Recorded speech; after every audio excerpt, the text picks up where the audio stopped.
நல்ல ஒரு கோயிலென வஞ்சி மகளாக்கி வைத்தாள். கோயில் மணி தீபம் என்று பிள்ளையொன்று ஈன்றெடுத்தாள். மலையாளின் சுமையாவும் தாங்கிடுவாள்.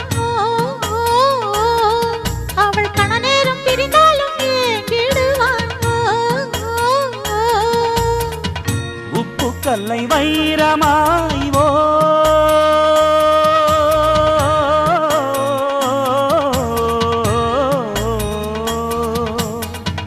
உப்பு கல்லை வைரமாய் செப்பு சிலை மாற்றினாள். நாளெல்லாம் சொர்க்கமே நேரில் வந்து இங்கு தோன்றும்.